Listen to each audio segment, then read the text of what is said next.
Morning students. आज हम 11th के आईपी के 7th वीडियो पे पहुंच चुके हैं।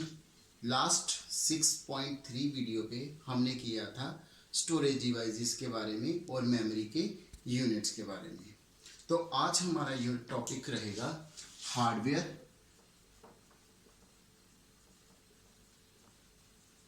And software. कंप्यूटर का जो बहुत ही इंपॉर्टेंट टॉपिक्स हैं दोनों, तो हमें इसे अच्छे से करना पड़ेगा। तो सबसे पहले बात करते हैं हार्डवेयर। तो हार्डवेयर बेसिकली होता क्या है उसके बारे में देखते हैं।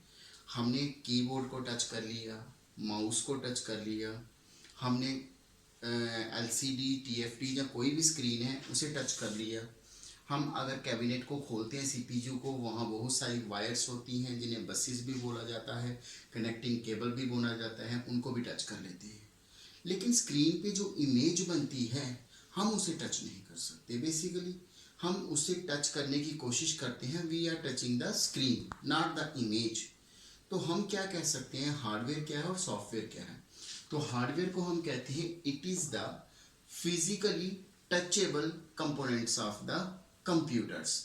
Then if we are saying that physically touchable computers, जितने भी हमारे हार्डवेयर में क्या आता है, input devices, output devices, storage devices, even कि हमारे जो कैबिनेट के अंदर सर्किट होता है, जहाँ हम कहते हैं केबल्स होती हैं जिन्हें हम डाटा केबल्स कभी कहते हैं, कभी हम बसेस कहते हैं, कभी कनेक्टर्स कहते हैं, अलग अलग तरह से। तो वो सारे किस में आ जाते हैं हमारे पास, हार्डवेयर में। तो हार्डवेयर कितना इंपॉर्टेंट है। बेसिकली अगर हम एक एग्जांपल लेते हैं कि हमने क्या करना है कि कहीं कंस्ट्रक्शन करवानी है, तो कंस्ट्रक्शन किसने करनी है, कि जो लेबर है उसने करनी है। तो अगर पैसा हम खर्च कर रहे हैं लेकिन मेरे पास लेबर नहीं है तो कभी भी हमारे पास काम नहीं होगा। इसी तरह से basic functional unit of computer जो वर्क करता है दैट इज अ हार्डवेयर। इसे हम लो लेवल कहते हैं बेसिकली, क्योंकि जो वर्क करते हैं वो बेसिकली लो लेवल पे होते हैं, जो ऑर्डर करते हैं that is always higher level. तो hardware is a low level in computer. तो इसकी जो लैंग्वेज होगी उसे हम बोलेंगे लो लेवल लैंग्वेज। इसको हम बोलेंगे लो लेवल लैंग्वेज। अगर हम बात करते हैं इसका कुछ और नाम है या हमारे पास इसके नाम हैं, हम इसे डिजिटल लैंग्वेज बोल सकते हैं, हम इसे बाइनरी लैंग्वेज बोल सकते हैं, मशीन लैंग्वेज बोल सकते हैं। तो इट मीन्स मेरा जो हार्डवेयर है, जो वो लैंग्वेज समझता है, उसे क्या बोला जाएगा, machine language, binary language, digital language या लो लेवल लैंग्वेज। और इसके अंदर सिर्फ दो ही डिजिट माने गए हैं, दैट इज 0 एंड 1।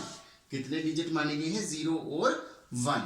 अगर हम बात करें कितना इंपॉर्टेंट है हार्डवेयर, अगर हम किसी कंप्यूटर्स को थिंक कर रहे हैं आज की डेट में, तो वे बिना हार्डवेयर के नहीं हो सकता। We can never think of a computer without the hardware. तो हार्डवेयर बेसिक फंक्शनल यूनिट है। Now why we need the software. हमें सॉफ्टवेयर की ज़रूरत इसलिए पड़ती है क्योंकि हमारे पास हार्डवेयर जो है वो क्या करता है, हमारी लैंग्वेज तो नहीं समझता, वो 0-1 समझता है, हम इंग्लिश, हिंदी या दूसरी लैंग्वेज समझते हैं। तो अगर हमने वर्क करवाना है कंप्यूटर से, या तो हम उसकी लैंग्वेज सीख लें या वो हमारी लैंग्वेज सीख लें, तो दोनों इम्पॉसिबल है। तो we are importing a translator जो हमारी बात का कम्युनिकेशन जो भी है कंप्यूटर से करवा पाए।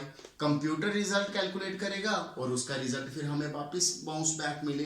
ये सारी चीजें किसके साथ होती हैं, ट्रांसलेटर। और उसी ट्रांसलेटर को हम क्या बोलते हैं, software. Now let's understand it in very nice way. Okay, next हमारा टॉपिक है software. Software is considered as a translator that make possible the communication between end user and the computer hardware. Now we can elaborate it more efficiently. A software is a collection of various programs that can be considered as extended part of the hardware. extended part of the hardware that create a virtual interface between user and hardware. It can accept the data or command from a user and then pass it to the computer hardware. When computer hardware accept the data and calculate the result, then it can be passed to the software back. Software translate it in the end user language like English or other language. Then it can be displayed to it. In this way the software can work. But software जो है उसकी एक छोटी सी example लेते हैं. Let it be हम किसी class में बैठे हैं और हमारे टीचर आते हैं और हमें बोलते हैं कि रोल नंबर 24, 23, रोल नंबर 26 खड़े हो जाओ. तो वो खड़े हो जाएगा, उससे क्वेश्चन पूछा जाएगा, आंसर यस या नो या कोई भी आंसर होगा वो बच्चा देगा. लेकिन उसके बाद वो बोलते हैं टीचर उसे बैठ जाइए. तो आप क्या कंसीडर करते हैं? जो एक टीचर है वो क्या है? हार्डवेयर. आप उसे टच कर सकते हैं. लेकिन जो स्टूडेंट है वो भी हार्डवेयर है, उसे भी आप टच कर सकते हैं. लेकिन जो टीचर्स ने वर्ड्स बोले वो ना किसी को दिखे ना ही किसी को टच किया, लेकिन उसने एक बच्चे को कमांड के साथ ऑपरेट करने के लिए बोल दिया. बच्चा उठा भी, आंसर भी दिया और बैठ भी गया. तो वो जो वर्ड्स थे दैट इज अ सॉफ्टवेयर. उसे हम सॉफ्टवेयर कंसीडर कर सकते हैं. जब हम क्या करते हैं, डेस्कटॉप पे कोई भी इमेज देख रहे हैं वॉलपेपर में, तो वो सॉफ्ट कॉपी है, हम उसे देख सकते हैं लेकिन टच नहीं कर सकते. अगर आप नटशेल में जाके देखते हैं, सॉफ्टवेयर कोडिंग से बनता है, उस कोडिंग को नहीं हम देख रहे हैं एज अ एंड यूजर.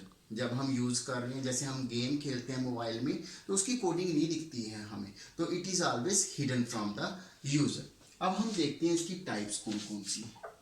तो इसकी टाइप्स हैं, फर्स्ट है system software and second is application software. Now let's understand one by one. तो सबसे पहले बात कर रहे हैं हम सिस्टम सॉफ्टवेयर की. बेसिकली जब कोई कंप्यूटर का सॉफ्टवेयर डायरेक्टली हार्डवेयर से कम्युनिकेट कर लेता है, a software that can directly gives the command to hardware, it is said to be a software. उसे क्या बोला जाएगा? System software. सिस्टम सॉफ्टवेयर की आगे क्लासिफिकेशन की गई है. कौन कौन सी क्लासिफिकेशन होंगी उसकी? Operating system, operating system, language software, and the last is utility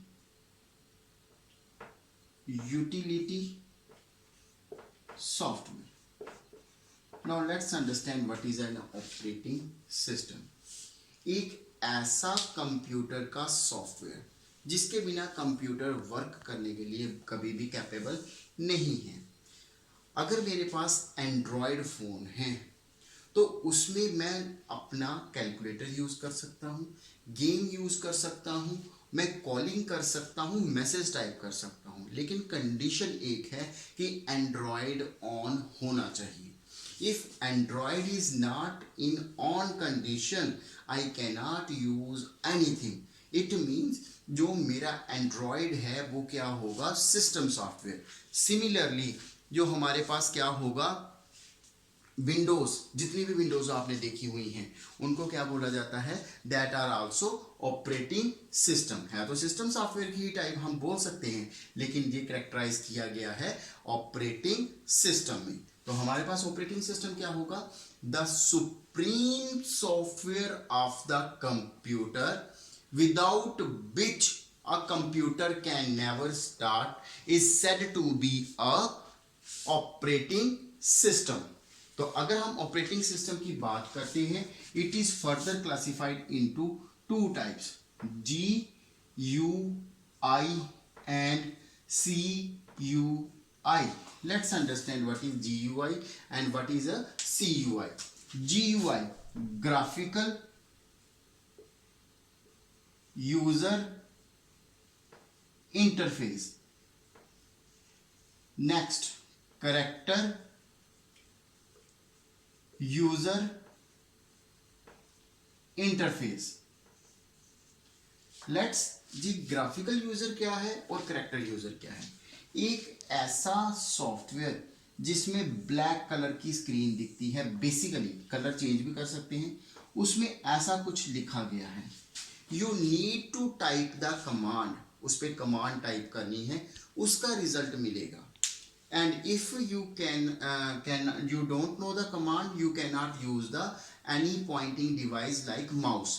ना माउस मिलेगा ना कोई दूसरा डिवाइस मिलेगा। तो हम क्या करते हैं कि हम उसमें जाके सबसे पहले अपना नाम लिखते हैं।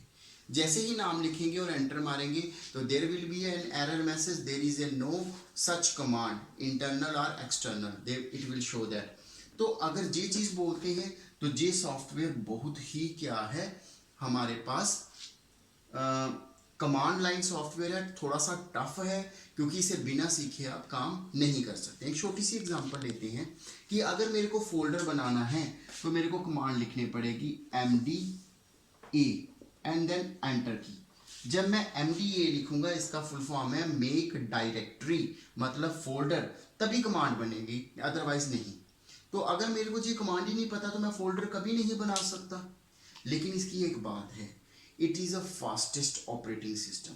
ये बहुत फास्ट है क्योंकि इसकी कोई ट्रांसलेशन नहीं होती, ये कमांड बेस है।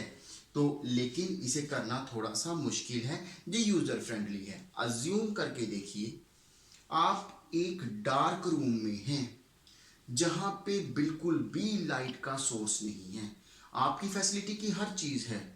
तो लेकिन अगर आप फर्स्ट टाइम वहां जा रहे हैं, आप गिरोगे क्योंकि दिखेगा तो कुछ है ही नहीं।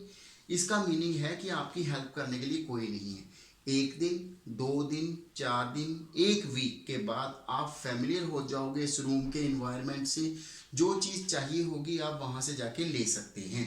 लेकिन जब तक आप उसकी कंडीशंस और उसके प्लेसिंग नहीं देखोगे चीज़ों की, तब तक आप उसके साथ फैमिलियर नहीं हो सकते।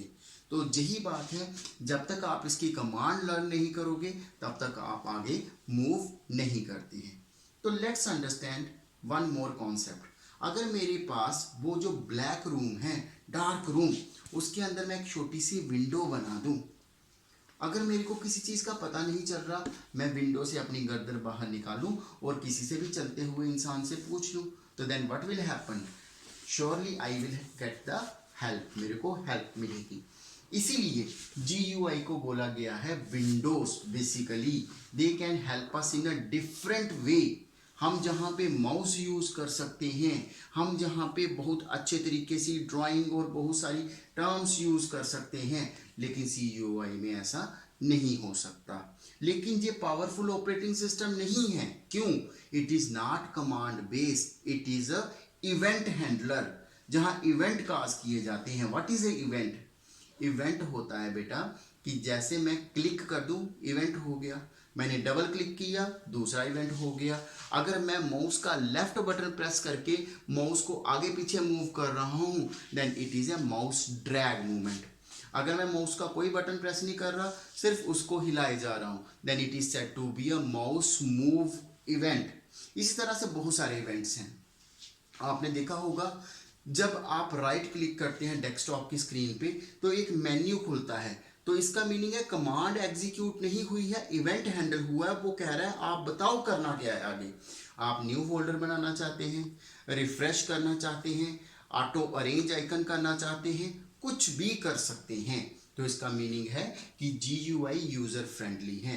मोर ओवर, अगर आपको किसी आइकन के ऊपर जाके कर्सर रख देंगे तो उसके नीचे भी डिटेल्स आना शुरू हो जाएंगी। इसका क्या मीनिंग हुआ कि हमारे पास जो टेक्स्ट दिखाया जा रहा है उसे बोला जाता है टूल टिप टेक्स्ट। मीनिंग उस टूल को यूज करने के लिए जो आपको टिप दिए जाते हैं उसका टेक्स्ट। तो हमारे पास ऑपरेटिंग सिस्टम है। ऑपरेटिंग सिस्टम की 2 टाइप्स है, लेकिन ऑपरेटिंग सिस्टम किसकी सब टाइप है? सिस्टम सॉफ्टवेयर की। इसकी 2 टाइप है हमारे पास, ग्राफिकल और कैरेक्टर। आज की डेट में देखा जाए तो सबसे ज़्यादा फैमिलियर हो रहा है, कौन सा फेमस हो चुका है? ग्राफिकल। बहुत सिंपल है क्योंकि हमें सिर्फ माउस का क्लिक करना है, हमें डिटेल्स मिल जाएंगी। लेकिन कैरेक्टर यूजर इंटरफेस बहुत पावरफुल है और हमारे पास ये क्या करता है, कमांड लाइन बेस है। Now let's move to the next topic. Next हमारे पास ऑपरेटिंग सिस्टम हमने स्टडी कर लिया है। इसमें अगर आपको कोई डाउट है तो प्लीज़ मेंशन कीजिएगा। नेक्स्ट वीडियो लेक्चर में हम लैंग्वेज सॉफ्टवेयर और यूटिलिटी सॉफ्टवेयर और जो रिमेनिंग सॉफ्टवेयर्स हैं वो हम अंडरस्टैंड करेंगे। Thank you very much.